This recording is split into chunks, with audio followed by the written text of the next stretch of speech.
our meeting into session. Thank you guys for coming to the Roseland Municipal Advisory Council's meeting. We're going to start with a roll call. Joel McKay here. Kelly Carton is here. Sheenan McCardle. Shawnee McCardle here. Rick Webb. I'm here, sir. Emily Smith. And 2 vacant seats.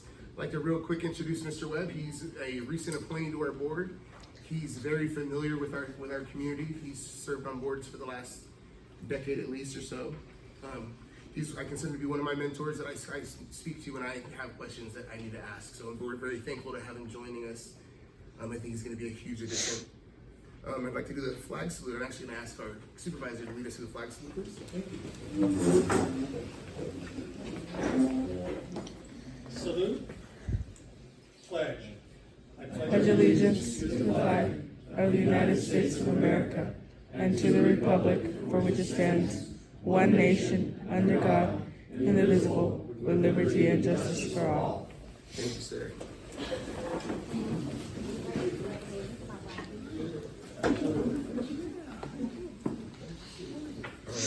So we're gonna kind of go out of order. This is the first time we've had a quorum in about 6 months. So we are behind on some business. We've not done elections. I'm actually the only officer elected right now, and as I'm currently the secretary. So we are gonna move forward and do that real quick. First up is we're gonna run our chair election. Does anyone have anyone that would like to nominate? Yeah, I'm Sure. Oh, I can nominate, Joel or, Kelly. Sorry, Nomination for Kelly. any seconds for Kelly? I'll second. Any nominations for anyone else? Perfect. All in favor? Aye. All opposed? Thank you very much. I appreciate you guys for trusting me with our community and with being a voice for our community. Next, we're going to do our vice chair. Our vice chair would run any meetings if I'm not here. That way, the community the meeting flows real smoothly. Are there any motions to nominate anyone for vice chair? I nominate Shanae. Perfect. Any seconds? I'll second. I don't think you're taking yourself. I'll second. Perfect. Thank you. And then anyone else for nominations? No. All in favor? Aye. Aye. Perfect. And then next is, so Shanine will be our, how do you, I always say Shawnee. Shawneen, I'm sorry. And I'm like really good with names too. I don't know why I keep saying yours wrong. Because of the way it looks. Yeah. Next is our secretary. So were there any nominations for secretary? I'd like to nominate Joel McKay. Perfect. Any seconds? I'll second. Awesome. Anyone else? All in favor? Aye. Perfect. Joel's gonna be our new secretary. That means Joel's gonna be responsible for posting our minutes, compiling our minutes for every meeting as well as our agenda. It's something he's already done for the last chunk of time anyways, just because I had a very busy season of my life that I'm very glad is past. So no more of that for me for a little bit. We are gonna go back now into more of the normal things. First is our public comment period. Oh, I lost my sheet. Here it is. This portion of the meeting is set aside for members of the public to address any matter not on the agenda over which the board has jurisdiction. Individuals desiring to address the council are going to approach over here to my left. That way it'll be on video and I'll be able to hear you. I am hard of hearing. Please remember that. And you're gonna say your name, and then you'll have 3 minutes. Because of the presentations we have going today, I am gonna ask you to please keep that to 3 minutes, and we will have you wrap up if you go a little bit over. You can ask any question or make any comment you want. We are not necessarily obligated to answer, but we will be here to hear anything from you. That way you can make sure that you're voicing any issues you have with us. And then we can of course take action on that and add it to the next month's agenda. Anyone from the community who would like to address us?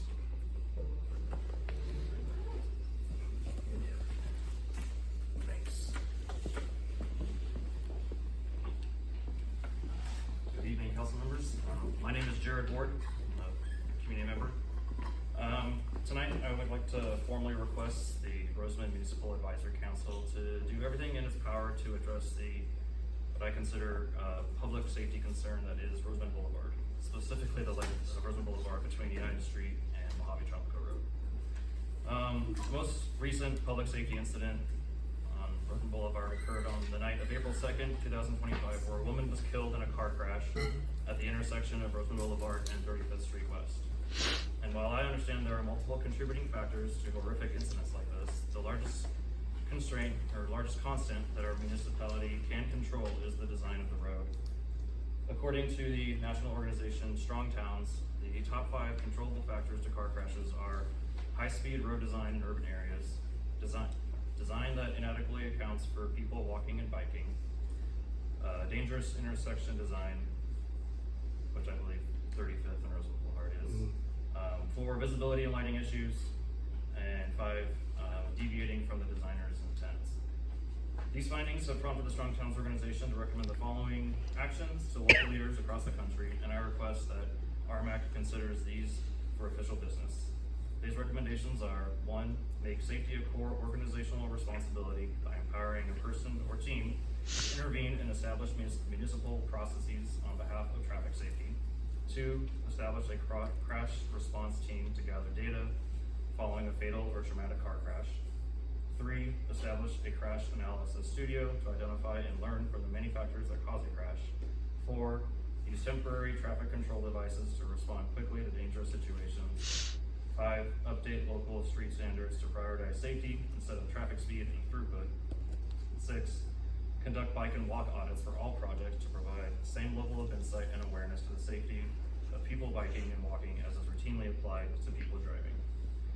If the council members would like, I can provide a link to the Strong Towns Crash Analysis Studio website and report that is titled Beyond Blame, How Cities Can Learn from Crashes to Create Safer Streets, which is a roll-up report of about 18 case studies of crashes throughout the United States, and in hope to assist with the adoption of these recommendations. Thank you for your time. Thank you. Would you be able to email that to me? Yeah, for sure. Okay, I'll give you my email after. That'd be great. Thank you so much. Thank you so much. Appreciate it. Sure. Any other members of the community? RCSD is going to have its own. Okay, let's make sure. Hi, my name is Greg Wood, and I'll be speaking later on behalf of the RCSD, but I wanted to come up here as a private citizen to bring something to the Rmac board to see if we can move something forward. I had the pleasure of serving with Barbara Speed, a longtime resident of this community, served on the RCSD board with her for many years back in the 90s. She has since passed away. But when we used to operate out of the building right up here on 20th Street, we bought the property over on 35th. There's a little over 13 acres there.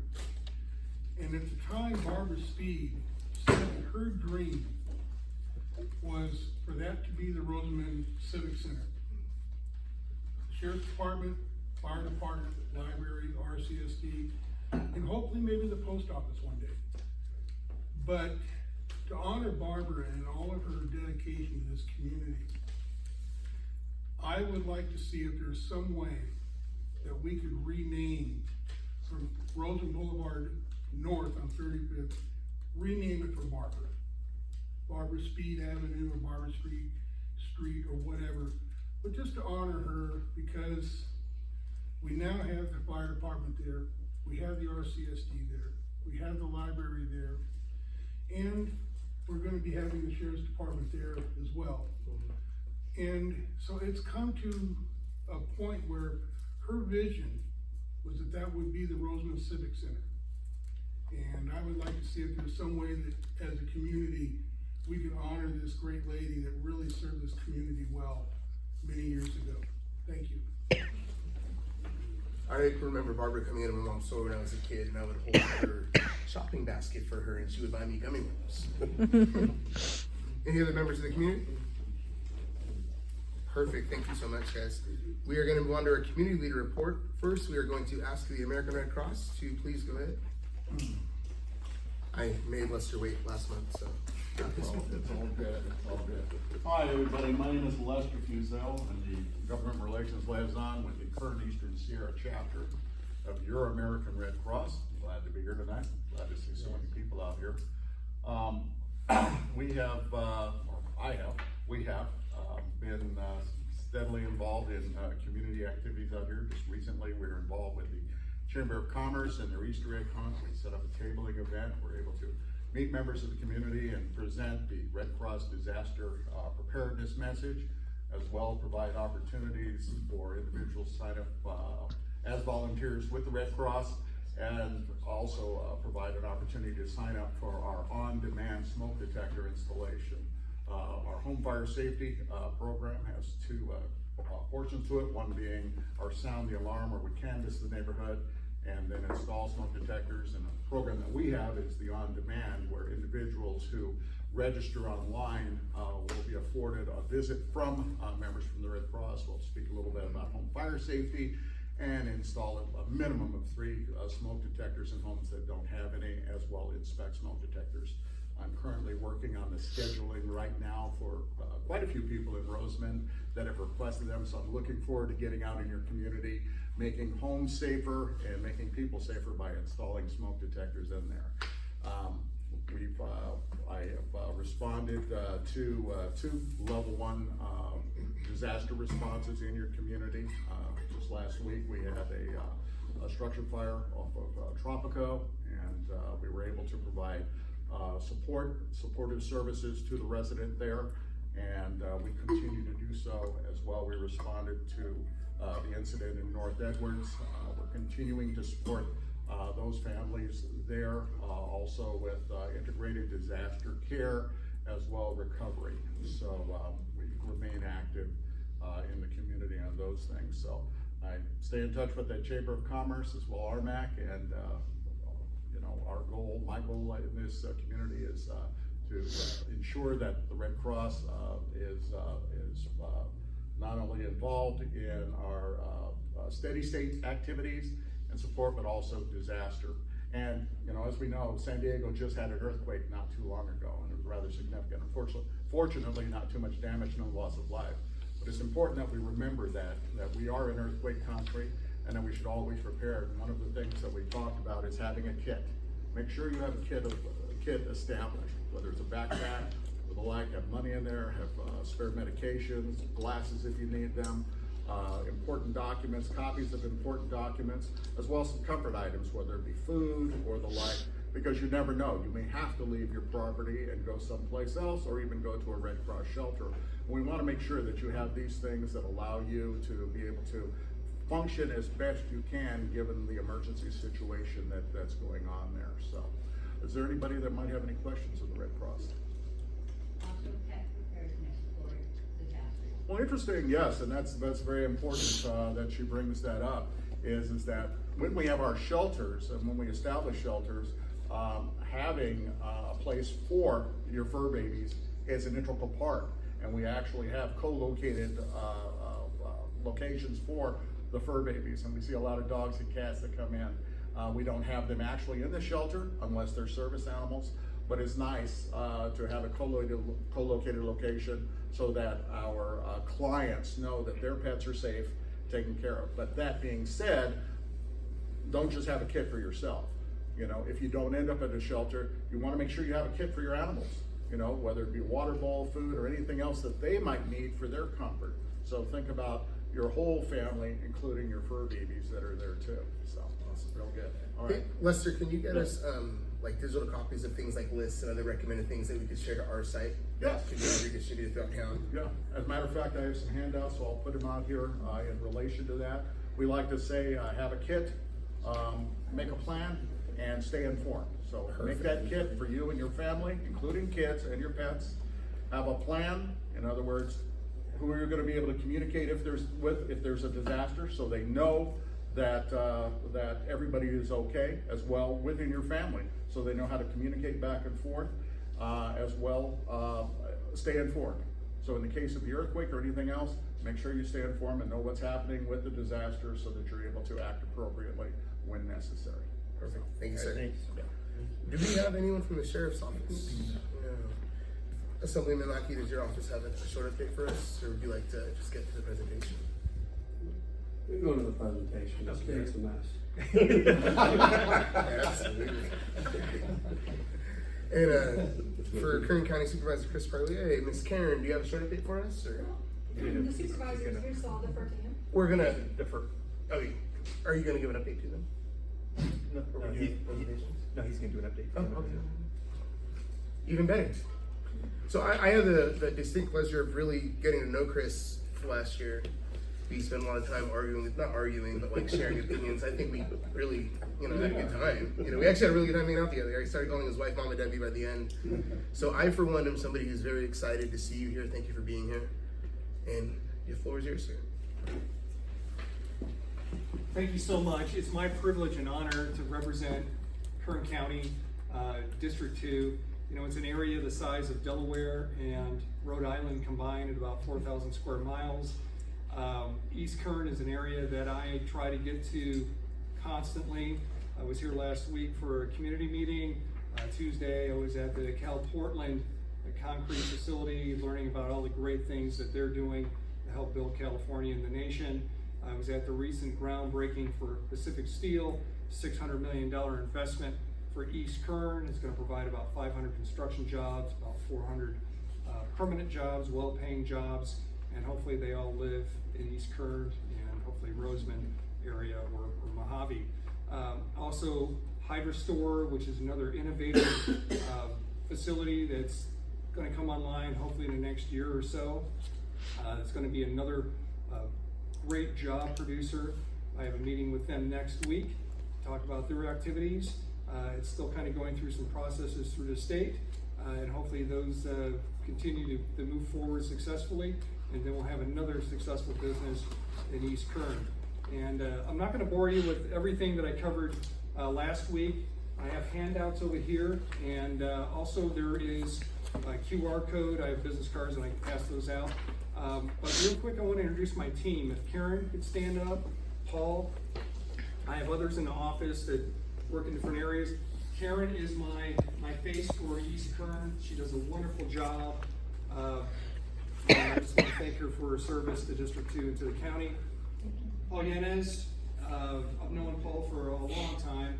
He's a retired CHP officer from the Fraser Park, Button Willow area. He's been a great addition to the team, and he's helping out a lot. Anything, Joe? No. Thanks, guys.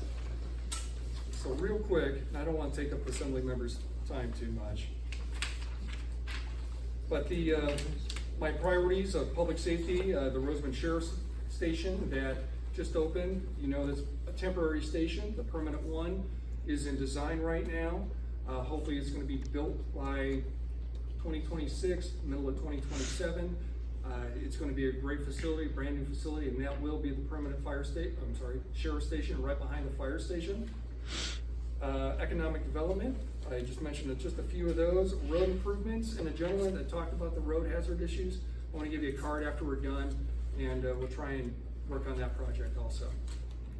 And code compliance, I had a meeting regarding code compliance, and they have opened a number of cases. I was with Joel, about 3 weeks ago, Joel? And we covered Roseman, and we went everywhere looking for code compliance issues, from homeless stuff to graffiti to abandoned buildings to just trash on the side of the road. And we hit code with a flurry of complaints, and they're working through that process, and several of them have already been accomplished. I had a briefing yesterday from code compliance, and the abandoned structures, they're in a process of one was just sold basically and acquired. So they're contacting the new owner for that. And another one is in the process of abatement.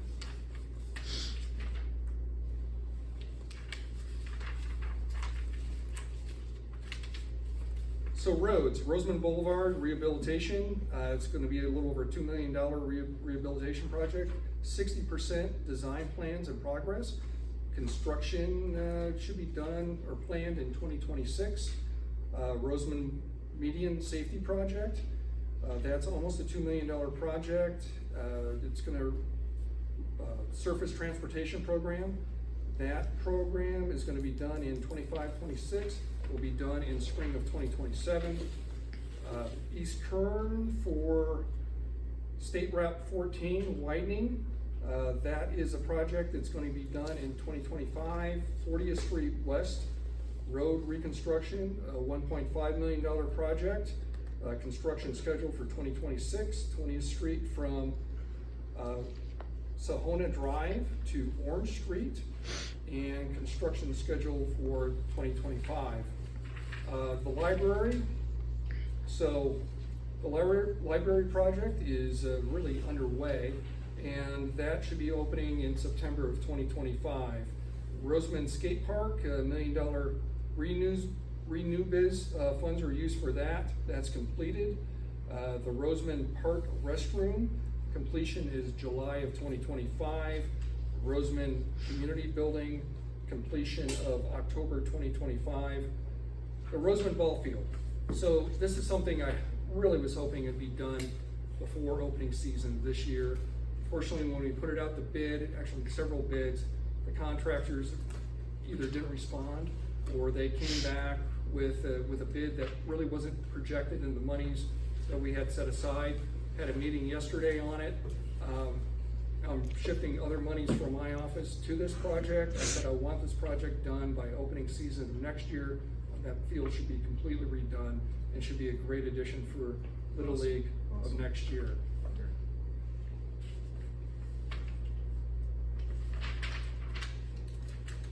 So the sheriff's station, just to touch on that again, it's gonna be about a 5,400 square foot facility.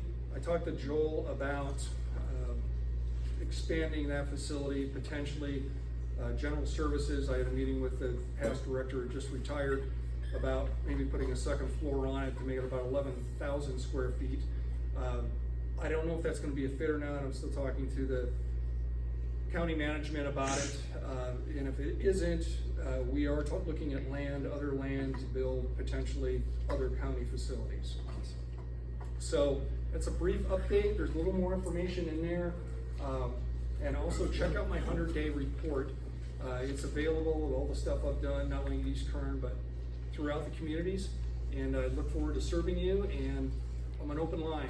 If you need to get a hold of me, please reach out to me and Karen or even Paul.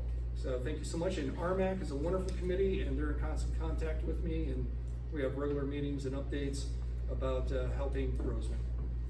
Thanks, Supervisor Carly. I appreciate you. All right. Do you want me to say why California's a mess? Or? Yeah, I'll be very, very brief and try not to be too cynical. There are a couple things that have risen that were very concerning to me and to people that think like me. One of those protections was, I think the AV number, the Assembly Bill number was 1333 by an assembly member from West Los Angeles, and he wanted to legislate that you had, before you were able to defend yourself in your own home, that you would have to show that you had no chance to escape instead of standing your ground. That was a serious proposal, everybody. So it was very, very real, but many of us were able to speak very loudly in opposition.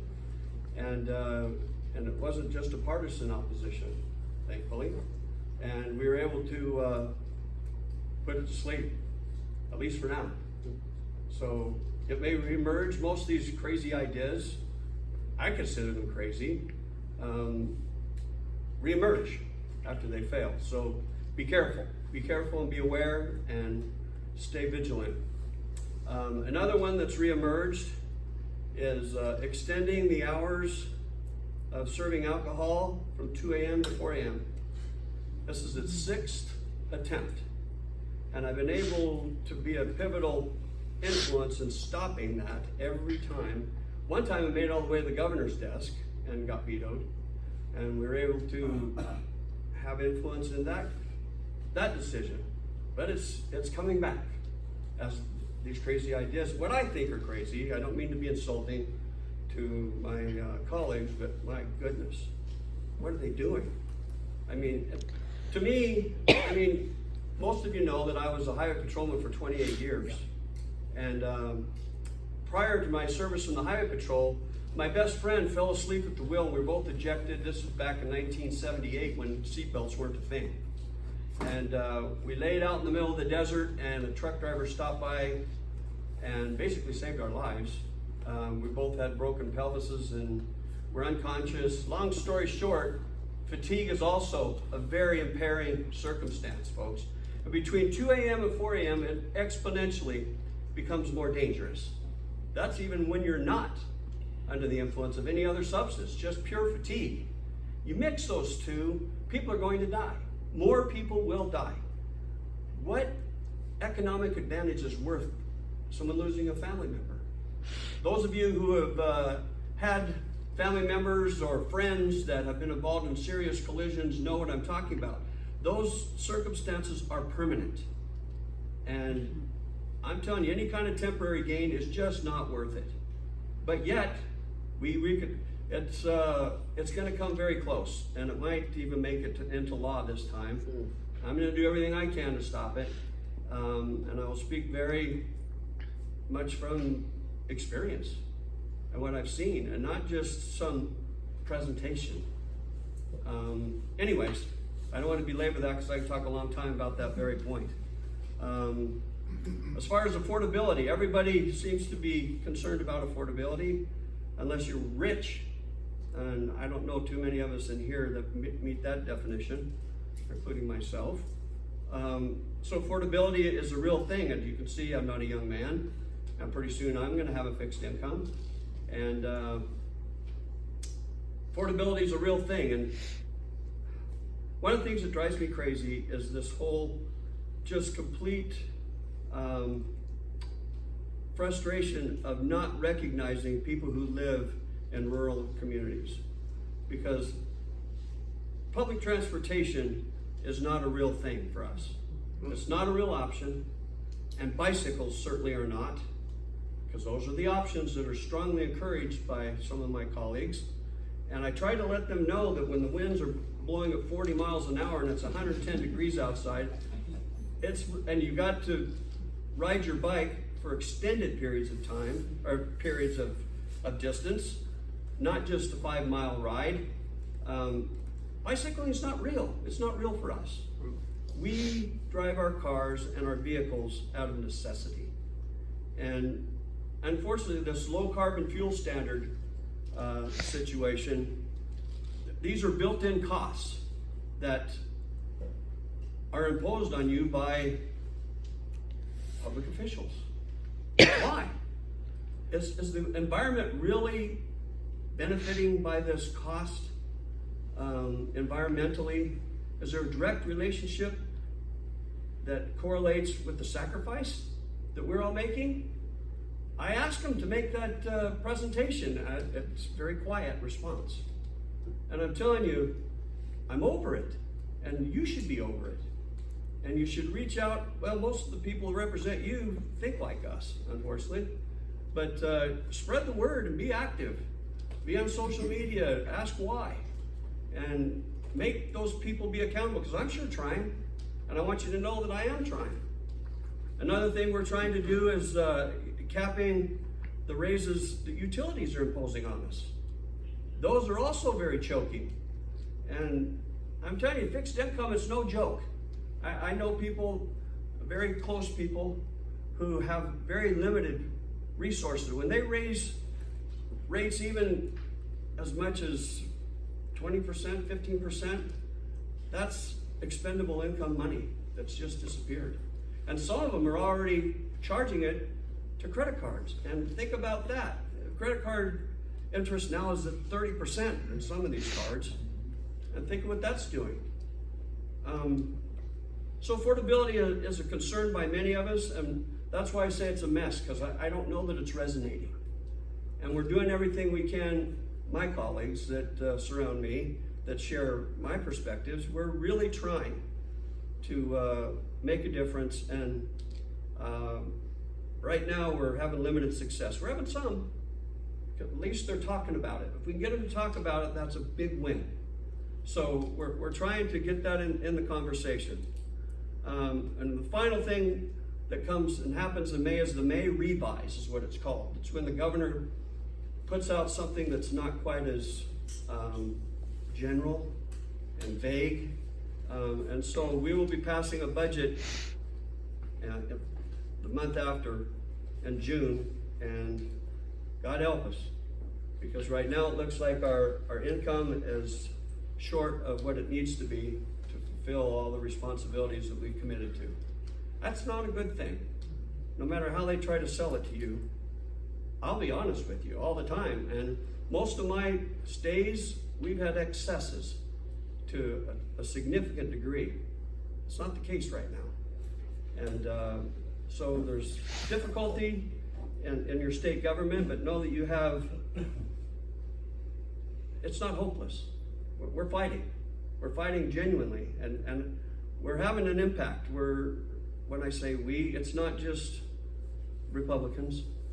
We have some on the other side that are also what I consider to be a little more to the middle. And that seems to be kind of moving in a positive direction from my view. We're getting some people that aren't, folks, I would just tell you my own personal opinion. People that are on the fringes on both parties are part of our difficulty. And I don't know that we're free from that right now. And when you hate people because they belong to a certain party, you're part of the problem. And what I'm trying to tell you is, listen to the message and not the messenger.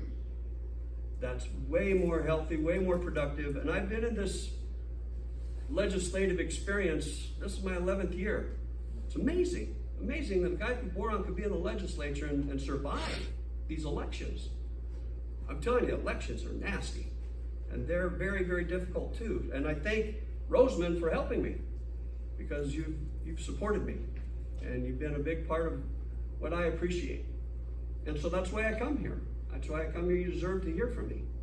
And I appreciate the rural atmosphere, because I'm telling you, there's something in a rural community that you don't get elsewhere. And it's not perfect.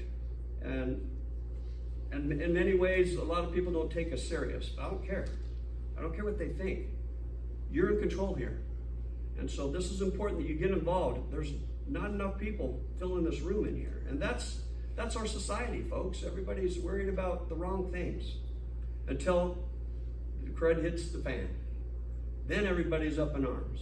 And it's like, why didn't this happen? Why did that happen? Well, because you sat back and paid no attention.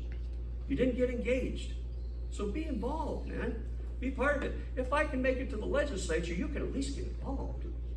Right? I mean, I'm nothing that great. I'm not. But I am somebody that has a big heart, and I really do care. And I really do try to not insult people that have a different life experience. And I love people that have goofy perspectives. They think I have goofy perspectives. That's okay. That's my job, to convince them that my perspective is goofy. And I don't do that by telling them that they're something less than me, because they're not. So let's all just kind of try to work with each other, get engaged, stay engaged. Roseman is a fun place. I'm from Kern County. I'm from a place that's really disappearing, Boron. You think you guys have it rough? Go to Boron. You'll feel like you hit the lottery. Yeah. They're really, really struggling. And a lot of the reason why they're struggling is public policy. That's shameful. Yeah. That's shameful. And so I love being in the legislature. I love this experience. I'm very grateful for it. I take it very serious every day because I'm just a plain ordinary dude that overachieved. Very thankful for that, and you helped me do it. So if I can have any questions, I have Angela here that works for me.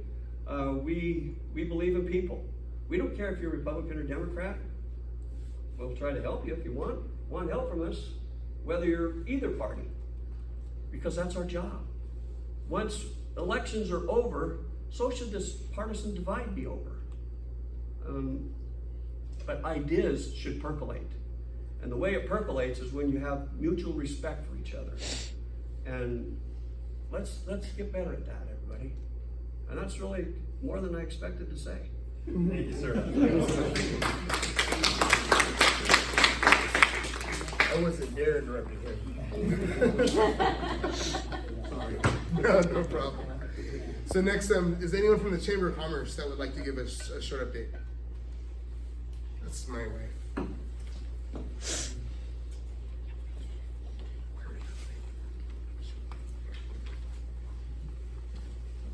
Hello. So, our most recent event What's was your our name? Shauna. Sorry. Hi, my name is Shauna. And I'm a director for the chamber. Our most recent event was our Easter egg hunt. We had about 20,000 Easter eggs that we stuffed, and we did raise enough money to buy almost 300 pairs of shoes for kids in need here in Rosemond. Our leftover shoes that we had, we were able to give to K-Cat families and the Head Start program. We had about a third of a box of Easter eggs left over, so those were donated to K-Cat families as well. We do have a handful of the bigger sizes of shoes left over, and those will be given away at our next event, which is going to be May 4th. It's a Star Wars taco event that will be at the Chamber of Commerce. We have about 28 vendors so far, 4 food trucks, a lemonade truck. And all of our events for this year have been planned out, the majority of them, except for the parades and the taco festival, will be at grocery outlet, more foot traffic, and they're gonna be on Sundays this year, not Saturdays this year. We have already started for the September Day parade, Armed Forces Day. We've been planning for that, and we've started for gathering donations for Christmas presents. Last year we were able to give out just over 1,000 Christmas presents for the kids. We would like to double that this year and give away coats and jackets, because that was the most requested thing last year, coats and jackets for the kids. And all of our list of our events are posted on our new Facebook page. So if you're on the old one, you need to get on the new one. And it's Rosemond Chamber. And do you happen to have applications if somebody were to join the chamber? How could they get involved to help? I have applications today. Okay, thank you very much. You look very pretty today too. Thanks. That's my wife.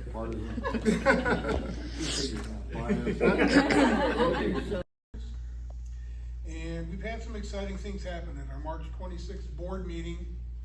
We were able to approve the contract for a sludge drying slab, which will help us dry our sludge that we create at the sewage treatment plant. And we also awarded a contract for upgrading our SCADA system, which helps all of our facilities and tanks and remote sites talk to each other, so we able to respond to after-hour emergencies and things like this, and which is very important. But the big news is that we just signed the completion of our water reclamation plant. Construction's done, everything is finished on it. And I wanna kinda talk on this for a couple minutes if I could. Kelly? Yes, sir. For those of you not aware, in 1999, some growers filed a lawsuit here in the Antelope Valley against all the water purveyors, Palmdale, Quartz Hill, City of Lancaster, Palmdale Water District, Rosemond Community Service District. And it turned into a 15-year fight over water rights in the valley. And what the end result was in 2014 was that this valley became adjudicated. And the adjudication simply means is that our aquifers were in trouble. They were overdrafted, and we needed to take action to make sure that we have water now and in the future. So we had to reduce pumping that everybody was doing. At that time, Rosemond was pumping about 2,700 acre feet of water a year for this community. We had our pumping rights cut down to 403 acre feet, which means we had to find that other 2,200 acre feet of water to meet the needs of this community. We did that by purchasing water rights for people that didn't need the water that they had, and we were able to secure the water rights where now today Rosemond we have enough water to supply this community many, many, many years into the future. Our water is secure. But the treatment plant was a big part of that. And it was a cooperation between the Lahontan Water Board and the Roseman Community Service District to come up with an idea other than tertiary water, which is, everybody knows is purple pipe, which is commonly used on golf courses and medians and park sites and things like this. But it doesn't really do anything for the community for drinking water. So what we did is that we took this plant that now treats our sewage and takes the water and treats it to a secondary denitrified, non-disinfected effluent. And we pump the water into percolation basins and let it percolate through the ground and let Mother Nature continue the work of cleaning it up more, so when it reaches the aquifer, it's pure. This action with the Water Master provides over half of our drinking water credits for the community. So that's why this plant is so important for this community. And we're getting about 1,300 acre feet of water credits just from our plant alone. So when we signed the final chapter on this, that the plant was completed, that was so important for this community. And I think it's because of the crowd here. I just want the community to know, you know, just when you drive down Sierra Highway and look over at Patterson, the treatment plant that's out there, that's a very integral part to the survival of this community in this adjudicated basin. And I would love to see turnouts like this at the Roseman Community Service District, because it is our opportunity when you folks come to our meetings the second and fourth Wednesday of every month at the RCSD boardroom on 35th, that you can hear what we're doing, but more importantly, you can ask questions and we can give you answers. Public education is very important. And the more opportunities we get to talk to the public about what we're doing with your water and how it affects you, then everybody has more understanding. And I thank you for your time. Thank you. Greg, would it be possible to organize a public tour of the facility? Absolutely. Awesome. I don't know, maybe we could get to come down and, yeah. Awesome. I would love to invite Tom, I'd love to invite you, I'd love to invite you, Chris. I'd like to say one other thing while we have Tom here. This concept that we did with our plant is that we did not have to spend millions of dollars in infrastructure to disperse purple pipe. This is something that communities all up and down the state, like Roseman, can treat their water to a denitrified secondary quality and then percolate it on site. And then it'll help replenish the aquifers in their individual communities. Palm does something similar. Yes, and it makes, it's an affordable option for communities that don't have the deep pockets to build a Title 22 tertiary plant.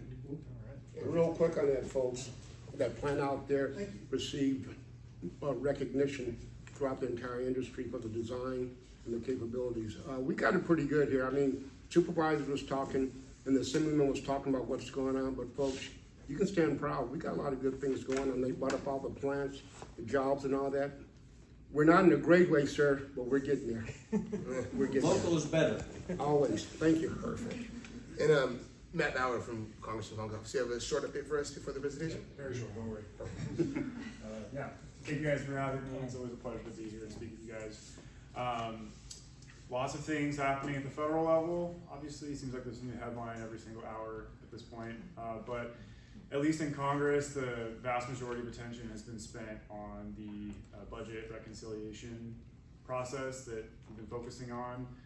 Last week, the House and the Senate have both agreed on the resolution, so now the foundation is laid, and so both chambers can now start working on their own vision of what that budget's gonna look like, and then in order for this bill, for the budget to pass, both chambers have to come to an agreement and pass the same bill, so that's gonna kind of be the drama that drives the next, hopefully only a few weeks, but it could be months, who knows, it's Congress, so.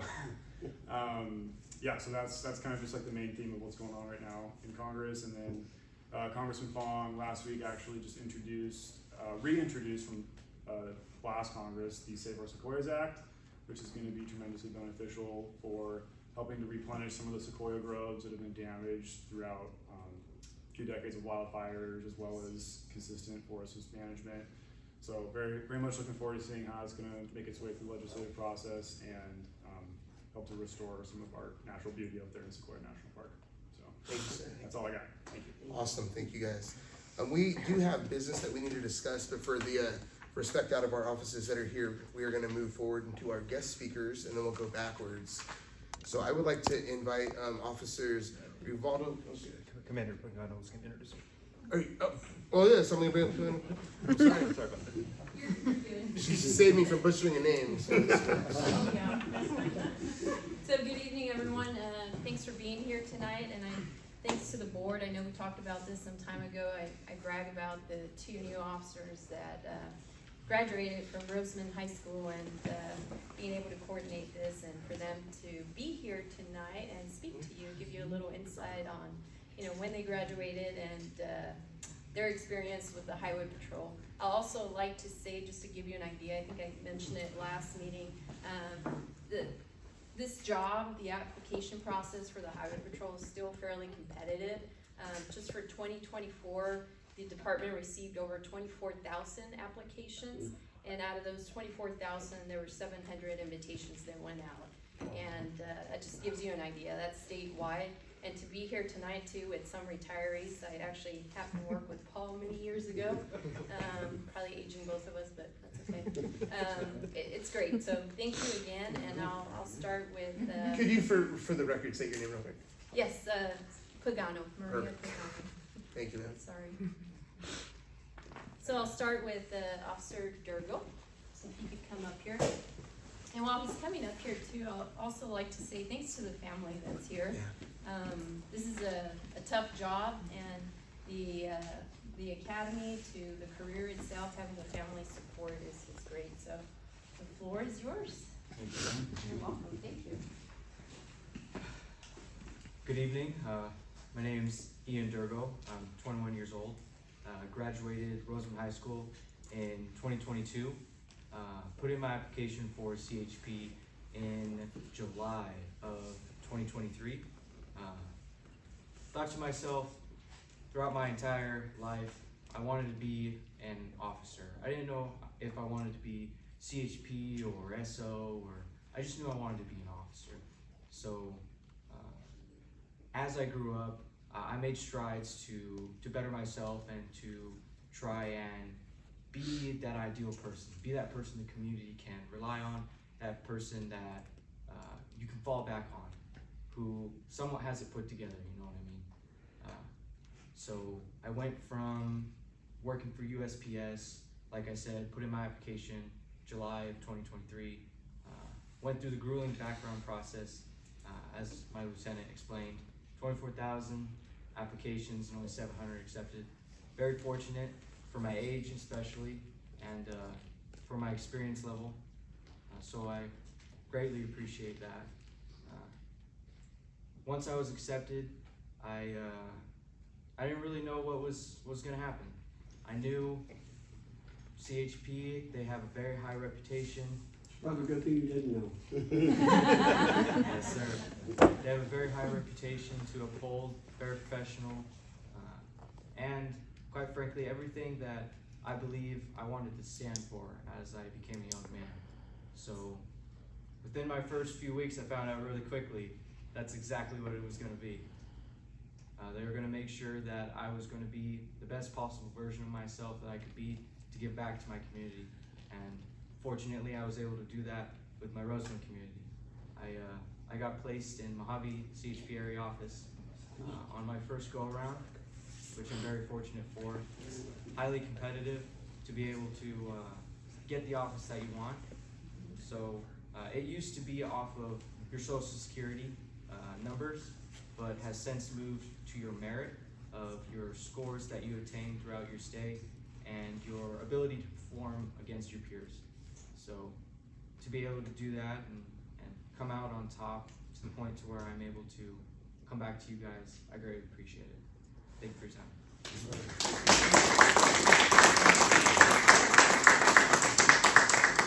So next, I'd like to introduce Officer Ahal, and he's currently working out of Redwood City. Wow, whoa. Coming down. Floor is yours. Hello, everyone. Thanks for coming down. Thank you for having me. My name is Rivaldo Hall. I've been with the department for a year and a year and a half, roughly. So a bit about myself is I first moved to Rosemont when, I believe, 3rd grade. That is when I was introduced. I made a friend whose father is CHP. So that's my first connection with CHP was since elementary school. Graduated Rosemont High in 2020. Soon after, I became an electrician apprentice, and I'm not sure if you guys are aware, but we have a program for explorers with CHP.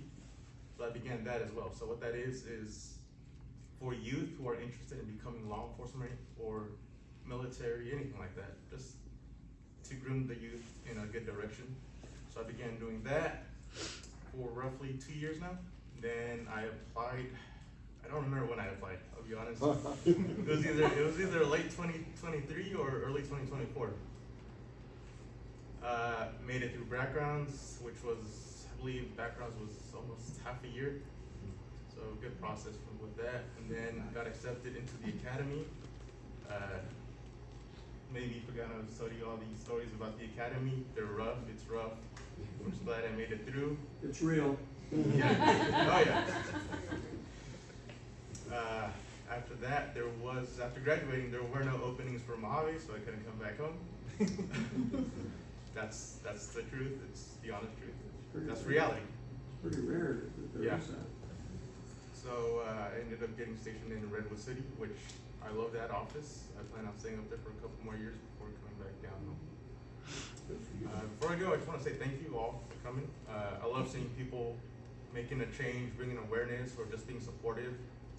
Thank you. Thank you to all of you. We're going to invite Commander Bernardo to come back up, and Assembly Lackey's going to go first. Sure. She wants to move that trash can, but I will tell you something. It really is a big deal to be accepted into the academy, and even a bigger deal to make it through. I don't know what the washout rate is now, but it was almost, I had a very small class, and my background, the whole process took 2.5 years.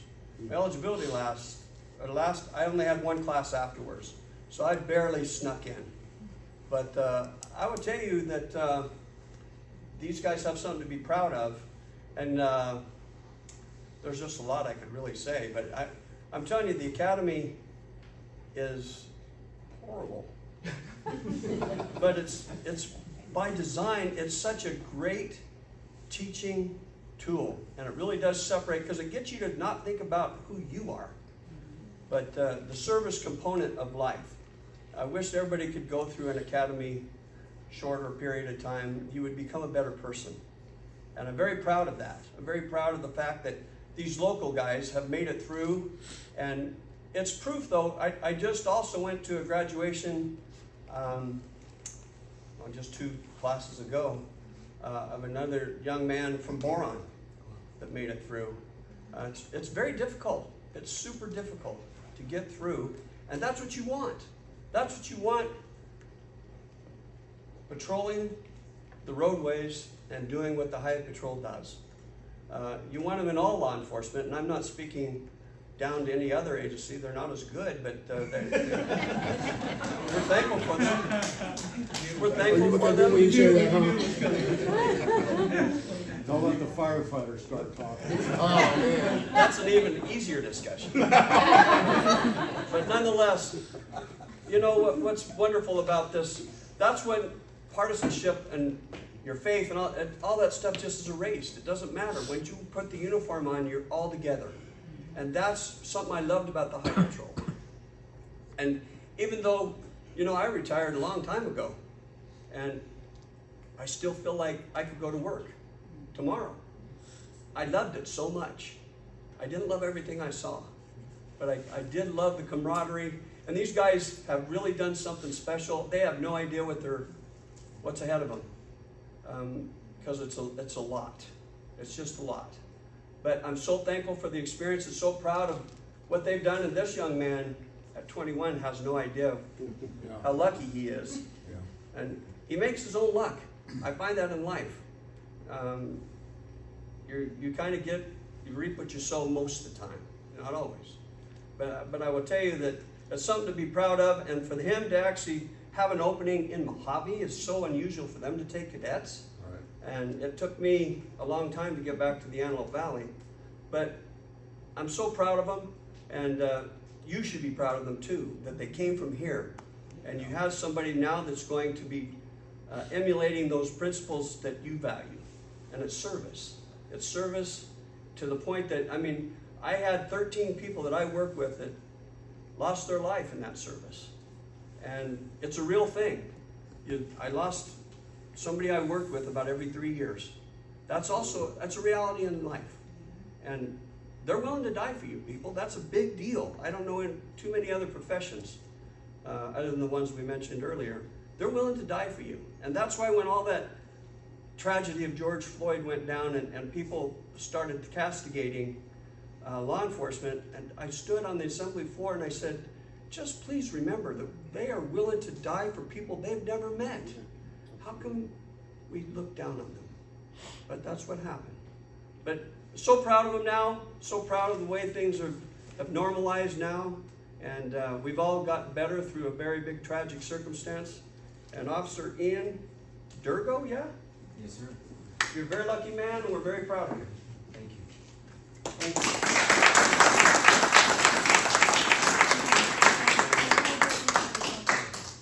Rivaldo, how do you say your last name? Ahal. Come on over here, sir. Proud of you as well. Congratulations. You have a lot to look forward to and a lot to be careful about. Supervisor Parlier and Assemblyman Lackey, they kind of said everything that was great. But you know, I don't think you need to be in law enforcement to recognize that the Highway Patrol is the tip of the spear for law enforcement here in America. So you guys should both be very proud of yourself. And I think it's an even bigger testament to this community as well, that you guys are turning out leaders like this, you know, and getting them, helping to foster that growth within them and get them into this amazing profession within this fantastic organization. So on behalf of Congressman Moonsfong, I'd like to recognize you both with certificates of recognition.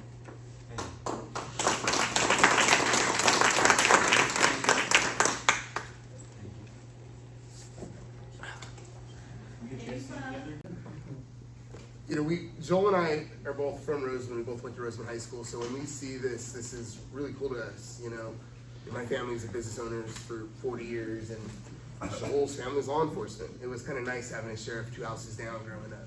You know, especially because kids would get hurt. And I think next door, we actually, between our houses, we had a medic for a little bit. And I bothered them a lot because I got hurt a lot growing up. So we do have actual business to take care of, so we are going to move forward and do that. The first thing we need to do is we need to approve the minutes from the July meeting. Mr. Webb, you will not be voting for this one because you were not a member in July. Has Shanine or Joel, have you guys had a chance to look at that? Yes. I'll make a motion that we approve. Joel would like to put forward the motion. I will second. All in favor? Aye. Perfect. That is the minutes from the June meeting. We would also like to discuss and approve the Rmac board sending a letter to the Kern County Board of Supervisors to support keeping 1383 off of the property tax bills. What that would do is the county would collect your trash bill as opposed to you paying it on your own. Joel and I think most members on this board agree that we would rather not see that done. So does anyone else have any thoughts on that? I think it's self-explanatory. Okay. So I mean, or any of you want to make make a motion? I'll make a motion. Okay, any I'll seconds? second it. All in favor? Aye. Perfect. So let's do, when is, the next meeting on that, Joel? Or Karen, do you know when the SB third, there's still. It hasn't been, they haven't. Haven't made an announcement? No, Okay, they haven't cool. made an announcement. So we'll do that, let's get that done quickly. Yeah. Okay. And then one last thing, so Joel and I actually talked about this a couple years ago, and the previous supervisor's office in county council wasn't really excited about moving forward with it, but we believe that the RMAC traditionally has been older residents, you know, guys who are retired at the end of their careers. That's just the reality. I mean, and the reason why is because they have more time on their hands typically. You know, they're not raising, like I'm raising 4 kids, working full-time and doing volunteer work. It's tough. But we really believe that we'd like to see our board put forward a younger voice. And Joel and I have talked about adding a student member to the RMAC board as a non-voting member. So that means that we would have somebody from the school district would be here on the board. They would be able to hear everything. They'd be able to ask questions of anything that were to come before the board, but they would not vote with us. It's something that the school district already has, and other boards across the state do this. So we would like to do this as well. I think it could really do a good job of bringing forward voices like the gentlemen that are here. You know, these are young people who 2020 wasn't even that long ago. I graduated in 2003. It's, you That's a know, long time ago. so, if anyone have any thoughts on adding a student member to the board? If I could, sir, I think, well, you get 2 things. First of all, you get a greater involvement and a different perspective. You brought up about older people, mature people. We tend to get wrapped up in life, our life. Young people, they have a broader perspective of life. But I think the other part is that's the future. The older we are, we're not the future, we're part of the present. I think getting a younger person in there and they get ideas, they bring things back, it'll also give us a greater insight into the things that are going on in and around our community. So it would be a good start. And then you look at filling seats down the way. That'd be a good starting point. Absolutely. Anyone want to put forward a motion for that? We've been talking actually, about it. before we do, how would we go about recruiting a student? They would fill out an application and then go to the supervisor's office. Okay. That seems simple enough. Well, here's what I would say. If we do not have a format in place, let's just hold it so we can have a complete package. So once we get it done, we send the full package up. Yeah. Because maybe instead of chopping it in pieces, let's get the call from the supervisor's office, what we're looking for, whatever, and send a complete package up. That way we're not fragmenting it. That would be a thought I had. So the next month, are you thinking that we would have the packet that they're gonna fill out, so we know Yeah, exactly that what it looks information like? that's needed, and some input from maybe Karen about what she can. Job descriptions. Yeah, position descriptions, and then we push forward with it. Okay. So then that sounds like you're thinking that you would like to put a motion to approve it next month? Well, after I'd like for us to table this matter until the next meeting, and that gives us a chance to fine tune the pieces and bring back a complete package to vote on. So I'd like to table, the motion to bring the student, member on board until the next meeting. Okay, so are you putting forward a motion to table it then? Yes, sir. And do we have a second? I'll second. I think that's a great idea. I think that's a great perspective, Director Webb, thank you. All in favor? Aye. Aye. Perfect. So next month we'll talk about, this month what we'll do is, we'll put together the fine tuning, what that looks like, what their duties will be, what we're looking for in students, and then the responsibilities, things like that, right? Yes, sir. Perfect, we'll do that next month. Man, that went really quick. So next is director referrals and comments. We're gonna start at the end. Mr. Webb, do you have anything you'd like to share? This is a portion of the meeting set aside to allow the board to bring the attention of their board members and the public of matters that have come to your attention. We don't take any action on these matters. It would of course be added to the agenda for next month, potentially. Well, only thing I'd like to say, sir, thank you. But if you look at here, CHP, Department of Justice, CHP, Fire Department, Police Department, current officers there, it's obvious that this community around here is law enforcement specific.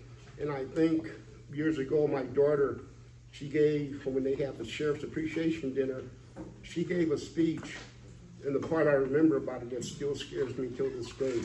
She said, my dad gets up in the morning wanting to protect people he doesn't know. I think the Assemblyman said the same thing. And that's a privilege.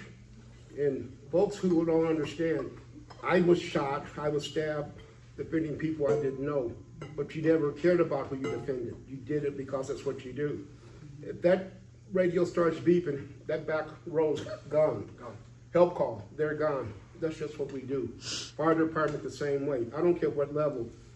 I think, folks, the one thing, like Assemblyman said, you don't have to agree with me. Just hear people out and be able to do something. And we gotta stop letting people tell us what's right. I have 5 children, I tell my kids something all the time. Be a good listener, but do your own research and then make a value decision. And that's what we have to do as a community. Stand up for us, stand up for what's right. And folks, wrong is today was wrong yesterday. And thank you guys very much, sir. And Mr. Supervisor, thank you for seeing enough in me to ask me to come be a part of the team. It's a pleasure. Thank you, sir. Perfect. Shawnee? Yes, I would like to tell Rick we appreciate that he is part of our team. Thank you. And I'd like to thank everyone for coming to this meeting tonight. It's very important to us. Thank you. Joel? I want to thank all our presenter, Assemblyman Lackey, Supervisor Parlier, Matt Bauer from, you guys have been great. Matt took over, I reached out to Vince Fong's office, and the prior administration, they'd come out occasionally, but Matt, you've been awesome coming out and giving us updates on what's going on in Washington. And Commander Pagano, thank you for bringing the guys down. It's so important growing up in like Assemblyman Lackey said, growing up in a small community, that you can make something of yourself. Coming from a small community, you don't have to come from a big city like LA or San Diego. Roseman, look what we're putting out, coming out of Roseman. So a lot of good things happen.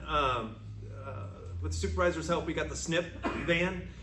We got word yesterday that they had an opening for next week. And I'm going, oh no, that's short notice. Filled up within hours. Yeah. And then it looks like we're maybe getting another date at the end of May. So I want to thank Deborah. She helped get the word out. And like I said, within hours, all the spots were filled up. So we got a lot of good things happening out here in our community. So I wanted to thank another project that we have going on that we're going to probably be reaching out to the community. I've reached out to the postmaster. We've been having a lot of mail theft out here. People are stealing whole boxes. They've got 10 new security-proof mailboxes. We just got to come up. She's supposed to get me the locations, the size of the pads. We just got to get a way of getting the cement pads built, and she'll install them. So that's another project that we're working on right now. As soon as she gets back from leave, I'll be getting with her and getting those locations, and hopefully we'll have some new secured post office boxes here in our community. So, thank you. That's awesome. A couple things that a community member reached out to me, and they had asked about how to install potentially speed bumps behind their home. They live on Stetson. It's near 30th Street behind the high school, and it goes from like 35th to behind the high school. It is a straight route that is like not very well traveled. So as you can imagine, the street racers that go down, they no longer walk their dogs because there was an accident right next to their house. So they don't know what that looks like. You know, if they have to pay for it, if they have to get the community to pay for it. But they're wondering what that might take to get a couple speed bumps in that street. You know, so. Something on a random. So in 2003 when I graduated, millennials are different. We are incredibly like dark humored and sarcastic. So we didn't have like best ofs when I graduated. And I was put in our yearbook, voted doomed to live in Roseman. And I left twice. I was in Vegas for 5 years, within a couple years, I ran away, and I was in Reno for 5 years. There's nothing being doomed about living here. This is my home. You know, my family's been here for 60 years now. So to see the guys back here, I'm really proud of you guys. Good job. You know, we have several vacancies that we need filled. We have 2 vacancies currently. And Josh, I actually have a question for you. Yeah. And I believe in the bylaws that if a board member misses more than 3 meetings, we can kick them off the board essentially. Can you verify that? We have confirmation from Emily Smith that she's moving away. And she's not been involved for about 8 months. and we would like to remove her from I would like to remove her from the board and fill her position at the earliest convenience.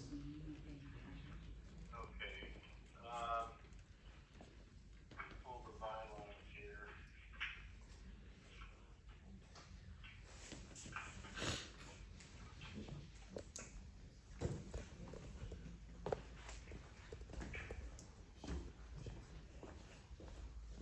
I should have told you first. I apologize, sir. I don't, and it could be something that we can push next month if it's easier for you. Yeah, no, right now, I do have the bylaws. Perfect. Yeah, we wouldn't be able to vote on it today anyway, so Joel will put it on the agenda for next month if possible, if necessary. Yes, we can look at it. Perfect. Thank you, sir. Something else that I talk about regularly is the county's boards, commissions, and committees. Supervisor Prelier has done a fantastic job. I actually looked and double checked today. Almost all of the District 2 specific seats are filled. I think there's only 2 left. One's the Human Relations Committee, which I'd like to talk to you about maybe at some point. I'll text you tomorrow. And then there's a handful of at-large vacancies. So if you'd like to serve on a county commission, this is your chance to ask. So there's plenty of opportunities to serve that anybody can take. You know, people think that I just live here. My mom moved to America in 1968. She fled a third world country. She literally, I was telling Matt, at 6 years old, was a child laborer working in the fields in the Philippines. And she came to America with no English and no money.